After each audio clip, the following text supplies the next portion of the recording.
Our final discussion today is going to be about SNAP. It's the topic that's got everybody's attention at the moment. All of a sudden, the nation is aware of what food insecurity is about. I promise you that the leaders in this community are already aware of that. I've had ministers who are looking through their organizations reach out to me as a part of the Democratic Party and say, well, what can we do about this, and what is the real need of the situation at hand? The assumption is, when it comes to SNAP and food insecurity, that we will all care about our neighbors and reach out and do something about it. That's also based on the assumption that we're aware. The image that a lot of people have in mind of SNAP and who's on it, some young mother with 5 million kids and a non-working baby daddy or whatever else, that's one that's been projected by one group of folk. But part of what Tory's going to come up and share with us today is food insecurity and SNAP is all around us, with people that look just like us, who are working just as hard as we are, who have had circumstances in life that mean in this moment they've got a little bit of food insecurity. Where that really hit home for me was when I lived in Atlanta. I had the opportunity to work with the Atlanta Food Bank. I got there because a friend of mine was in need. And every month, at the end of the month, he would be short of food, and he was shopping out of my pantry. I was like, okay, we can do this, but that ain't gonna be sustainable. So I took him to a food bank. And this is a person who was in need, but every month when he got his little food stamps, he was like, off to Publix. So that's the last place you want to go, right? I'm like, why don't we do a food bank first? You won't get everything that you need there. But then when you leave the food bank, then we'll go to Aldi's and get some of the rest of the stuff you need. And now when you've got some added things or some luxuries left on your list, then we'll go to Publix. And you'd be amazed at how your money will make it all the way through. And for that, when we went to the food bank, I was like, at that time, I was recovering from cancer, so I had time. Y'all need a volunteer? Like, sure. So when I came and volunteered, you got a chance to see the people that were coming through there. It broke my heart to see the number of grandmothers that were coming through there. Aged people with limited abilities to walk. You're on a cane or you're on a walker. Showing up at a food bank now where we're going to hand you a couple of bags of food, how are you going to navigate your food, your cane, and that bus to get home? And Grandma, why are you doing this? Not because of Grandma. It's because she's got all of these little kids that have been, for whatever reasons, abandoned by their parents, that she's now trying to step in and fill the gap and raise them for. It will open your eyes. I saw a lot of people coming through there going, well, why are you getting that instead of this? You know, I'm one of these whole grain kind of people with all the little nuts on top of the bread. Well, this is good. Why don't you try that? Well, I can't eat that because of my teeth. You know, again, until you've been in that situation where you've got failing teeth or you've got a lot of teeth missing, you know, what looked like whole goodness to me on top of this bread was like a loaf of torture to the people that can do that. And you'll never become aware of that until you're actually around that, involved in that with volunteering. If you've not participated in Meals on Wheels or you've not participated with the food bank here or whatever else, I encourage you to take the time to do that. It will open your eyes to the circumstances of the people around us. So Tory's going to come with us and share with us a little bit more about what's involved with SNAP, why it's important. All right. Good morning. SNAP's kind of comes to home with me because I've had some family on SNAP. As well as you guys know Deb, that's tight with me at the house. She's on SNAP. And it went, boom, that was it. First thing I heard out of her, I'm not helping out. And I said, don't worry about it. Because I'm one of those people that's raised by a depression parents, and I will hit the ground hard. Not to mention, with my crew back there, some of them will protest. nasty word they say. But SNAP is not what you think. I mean, everywhere you hear these people making comments, and it's not. The first thing, if you can look at one of these, I want you to look at the question I put down there. In your mind, what does a recipient of SNAP look like? What age, what race, what working status? And I'm going to point around to some of them and probably actually torture one of my past students. What you think the definition of person on SNAP? Okay, go. Mike. Not questions, creating them. No, I think it's important. What did you say? A Walmart employee. Yes? What else? Let's go around.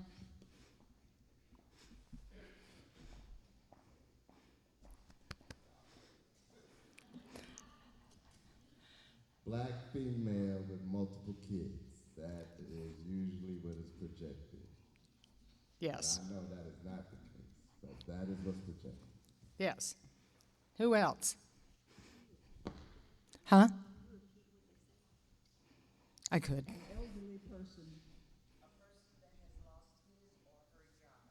Elderly person or somebody who has lost his or her job? Somebody who's disabled. Somebody that's just lazy? Lazy. Veterans.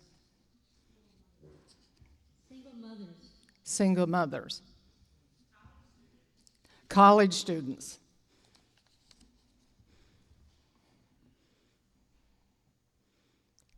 Okay, if we don't have anybody else, here's the interesting part.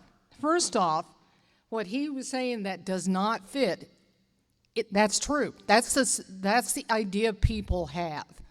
And they have this evil thoughts and a cloud above their head thinking about it.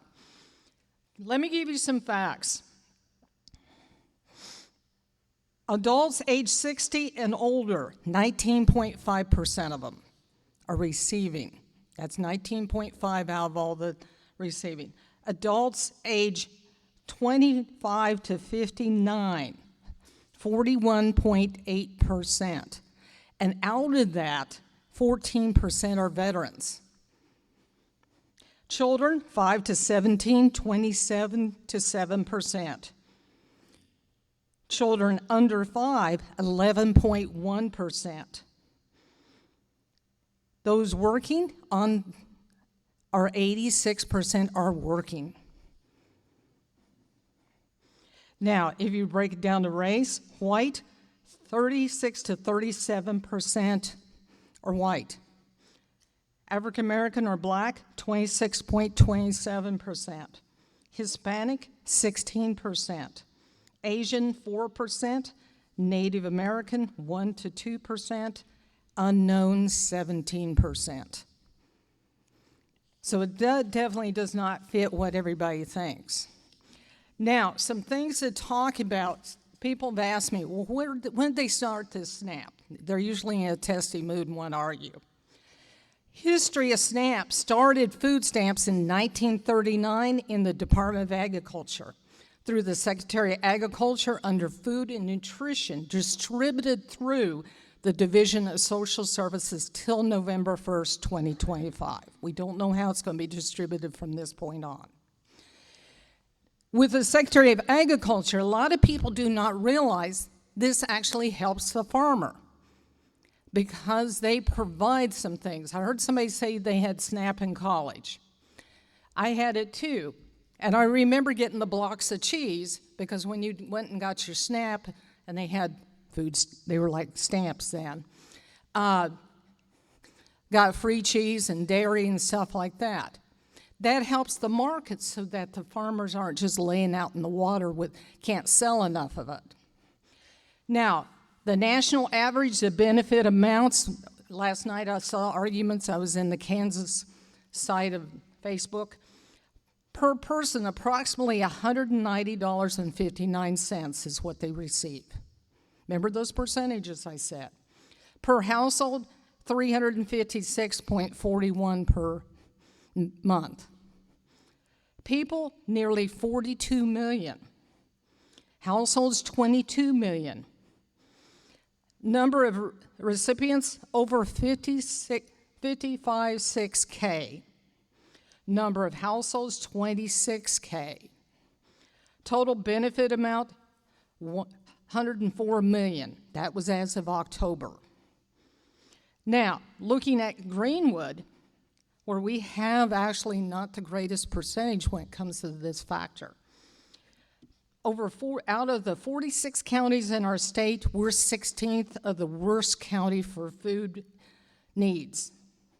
Rural access and the fact that Greenwood uptown is taken care of, but when you start going out into Greenwood County, and I've had two of them I passed on to the church, that they live in a little tiny town and have nothing, and they have elderly there. No food banks, nothing.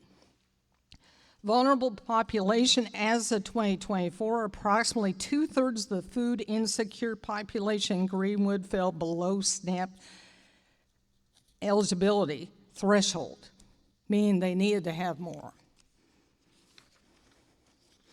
Crucial lifeline, the program functions as the nation's first line of defense against hunger. Recent analysis shows that every meal a local pantry provides SNAP offers 9. School lunches, we didn't think about that.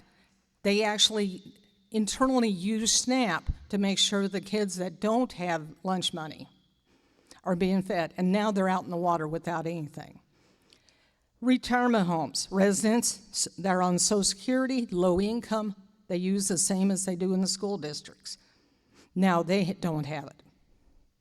So that means they have to spread things a little bit further, hopefully, to cover it in that rest home. Now, as to what we do have inside Greenwood, and this is growing, we have the Food Bank of Greenwood County, which is over on Phoenix. We have Greater Greenwood United Ministries that are working together. I know that because I know several of the ministries, and they're trying very hard to get everything. They also have the Salvation Army, which is wonderful, that is doing the same thing, as well as other organizations. Not to mention, Piedmont Technical College has a food bank, as well as Lander does. Because I found out it's real hard to teach a college student when they haven't had anything to eat for a couple days. And this goes outside of Greenwood because of the fact when I teach at McCormick, and it was about 10 years ago the first time I was teaching at McCormick, came in and my students I couldn't get their attention. And I'm one of these teachers, I'll go stand up on the tabletop to get your attention. Found out they hadn't had anything to eat for about 3 meals. So the faculty started carrying, we'd go get Little Debbie's and such and bring them in and fruit. And suddenly we went from nothing learning to everything. So think about that like with the schools. It's not just lunches, they do the breakfasts and things like that. This is devastating for everybody. It's devastating for the county. And I'd like to see Greenwood County get out of that level we're talking about. And we as a team can work on this and start gathering. And I know we're doing that. But we also need to think where else this might have to go food. One of the things I'm working with several churches is to put a little box out front with a pole, because sometimes people couldn't get there on the time when they're open, or sometimes some people are embarrassed when they're in a situation like that. And you have to think about it. And it's not just the poor part of Greenwood. It's all the way across the whole city. Because like we were talking about, the fact that you don't realize that there's elderly folks that have the food stamp or SNAP. So you have to look at your neighbors. Maybe somebody in here that's just real quiet and not say anything. And you wouldn't have realized that Deb has that card. When she's getting her chemo, I'm the one that goes to the store with my nice little handily letter to be able to get the stuff she needs. So until we say something about it, it's going to continue, and we're going to continue fight. Now, one of the things as a political scientist is that they're using this as a leverage to try to overturn the Democrats in Congress that are standing their ground. Let's support them, even if we have to go all the way to Easter doing this, because we need to make a point, and so that we can rock and get that Congress doing what they should be doing. We have members in there that are not Democrats. We need to be on their phone, writing them letters, walking up to them and talking to them. That's the only way you're going to get this overturned, or we'll go into a government I hate to see happen. Now, I know Alan said he's a hero of his show. Mine's MASH. It's time to get rid of Frank Burns, whatever means needed. Okay, other thing I was going to tell you, I had a conference call from the Federal Reserve yesterday, and we are in a trifecta economy right now, meaning they lowered the interest. It's a nice time to get a loan if you're a person, but you got consumers, small and corporate businesses, and the federal and state government can borrow that money. Well, the feds can't borrow anything right now because of the lockdown. And states aren't going to always go borrow because they like to stay out of debt, and they're supposed to. Consumers can't borrow or can borrow, and they are. And small business and corporations are going, I don't know what's going to be happening. What can happen with the trifecta, if we don't see some changes, we can drop into a deep recession. And when I say deep, deep, and I know they said deep recession in 2009, we can go into a depression. So some of you probably had parents like I did that went through that. I'm just telling you so that you can be watching the economy, because I don't care who's in Washington, D.C. They can't control the economy. That's like trying to catch a hurricane. Yes? Just one thing about the food bank. It's not just Greenwood County anymore, it's Greenwood Food Bank of the state. Yes. Abbeville, former Kansas City. And I'm glad to see that. I caught that this morning, and I was like, ah. What else? Is WIC and SNAP the same thing? In the sense of the word, it has different forms. Whereas Deb, who's and she'll kill me, 64-year-old lady can receive SNAP. WIC is designed for those under age of like 3. And that 5, somewhere between 5 and 3 down to being a baby. That's more designed for them and the mom. No. That was also discussed in that meeting I had yesterday. SNAP, WIC, and all those type things. They're going to try everything possible to leverage. I was wondering, how is this affecting the schools that provide free breakfasts, free lunch financially? What is that doing to them? They're going to have to come up with the money to pay the difference they're not going to So, have. in other words, we taxpayers are going to help foot that bill. Yeah. Is there any other way? What else can be done to help them? Because they're making sure that our children are fed and they're not hungry. The only way to get rid of it, and I like the term Alan used, the orange needs to leave.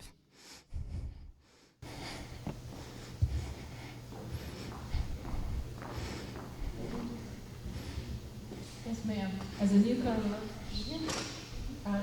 trying to figure out how to help out in Greenwood and fit in, I'm curious about how the organizations work together, specifically Meals on Wheels, for example. Does it interface with the food bank and with some of the other ministries? Meals on Wheels is located over by Piedmont Tech in the back, and they do work with that because some of the food they have brought in, they prepare and such, comes from the food banks. And they also have, the one thing too, is just like the food bank, they'll take donations. As well as our small businesses like the bakery downtown, she donates a ton of stuff into there. Thank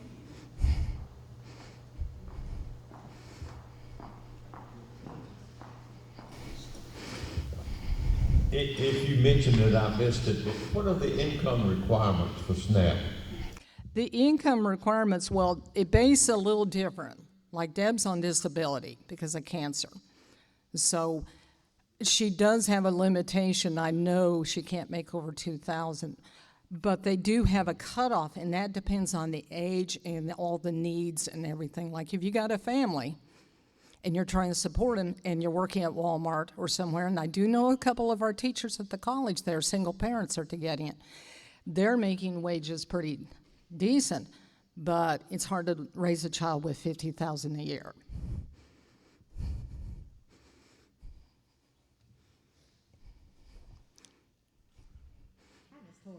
Thank you. I am a product of Miss Tory. I am actually was one of her students and one of Mr. Nick's students a long time ago. So here's my thing with the SNAP benefits. All of everybody's food banks, your Harvest Hope, and a lot of your ministry churches are doing food banks.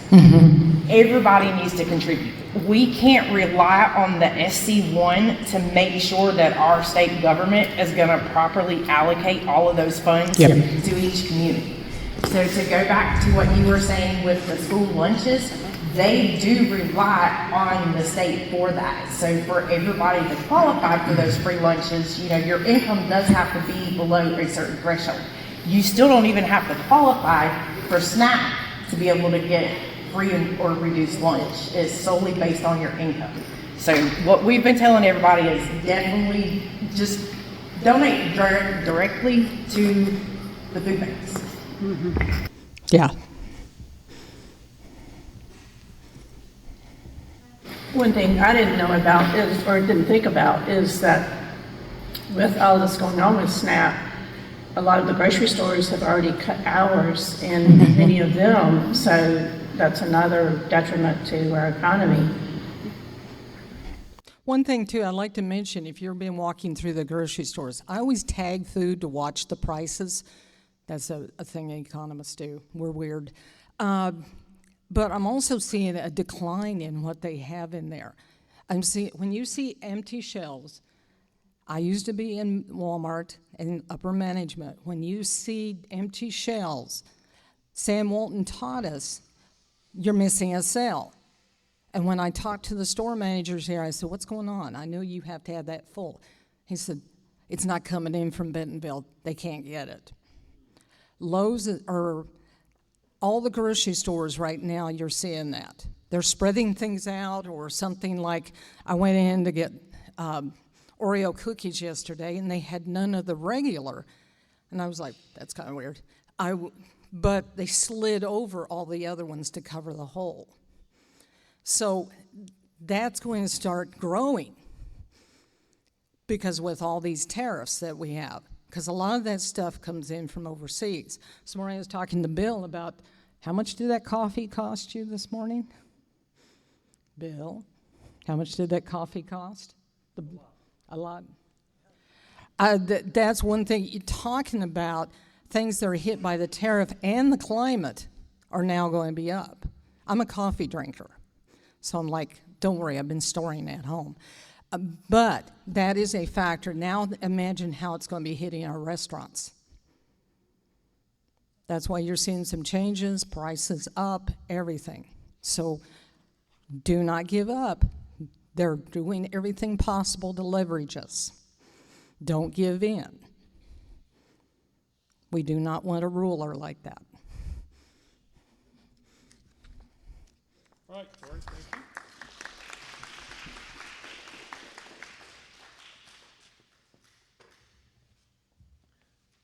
So let's talk context for a moment. For many of us, we're about 3 or 4 generations removed from the Great Depression. My parents were Depression era babies. Again, I grew up in sales, so we learned a lot about the Depression era babies, the baby boomers, and then the different generations that come along after that, and how they all respond differently to things that are going on in our government and in our economy. My dad, being a Depression era baby, couldn't throw anything away.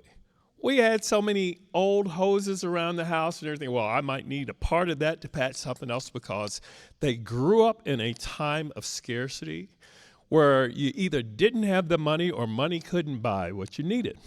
So you had to be resourceful. It's been a long time since this nation has experienced food insecurity. It's been a long time since we've dealt with soup kitchens and bread lines and all of that kind of stuff, and it's coming back. We need to do something about that. And it's kind of like trying to stop a train. Even if we corrected everything right now, that train's gonna roll right on down that track for a few miles before it finally comes to a halt, and we can start trying to reverse what's going on. So it's important that in this time, before it actually hits us individually, we are motivated to come together to do something about it. If you want to support a food bank, the best way to do that is with your cash. Oftentimes we think, oh, when I go to the grocery store, I'll pick up an extra tray of canned goods and I'll take that over there. You got to remember to get the tray, and then you got to remember to get it out your car and over to the food bank. And when it's all said and done, they got a mountain of beans and corn and a whole lot of needs for everything else. Having volunteered with one, I know that not only are they trying to provide food, they are trying to provide quality food and the variety that a household would need to sustain themselves. And the best way you can support that is with your cash donations. When you and I go into a Publix or an Aldi's or anywhere else, we're buying at retail, and we can get a few things that we can go drop off over there. When you donate cash to a food bank, they have the buying power to go directly to the sources, and for what we would spend for $1, they can get $3 worth of goods for. And they can get them in the mix that they need to serve the community that they're trying to serve.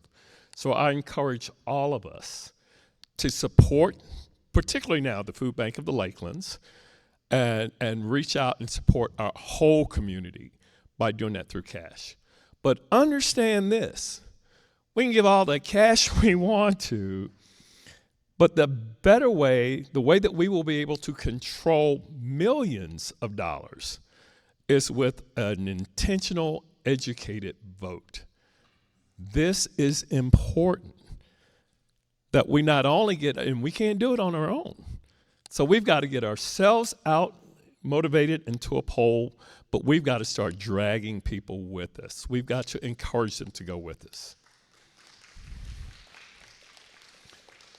Know also that they're not going to do that because you told them to. We've got to have the conversations with them now that leads them to scratch their heads and come to the same conclusion. Hey, we got to do something about this, and it starts with me. So again, I'm going to keep hammering it and hammering it and hammering it again.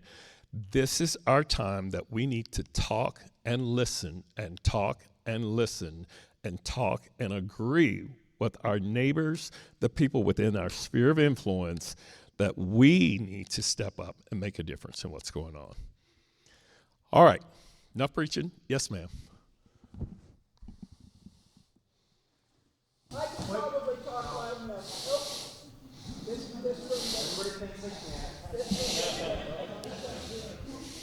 yeah. The one place where you might want to buy food, in addition to the cash donations, I know because I worked in food banks too, they can buy a lot more than what you're giving them if you're giving them just the food. But where you can do with the food, if you want to buy some food, is somebody mentioned, you know, the blue boxes that they have in various places, is keep those stocked, because not everybody qualifies for food banks. Some food banks you have to fill out forms and paperwork, and not everybody qualifies for the food banks, and especially right now with the layoffs that they've had in some places, and of course the homeless. So in addition, put your cash to the food bank, and if you want to buy some extra cans of something, especially things that are easy to fix, Put those in the blue boxes that you see in various places, so people can come and pick that up. And some people fall through the cracks even with the food banks.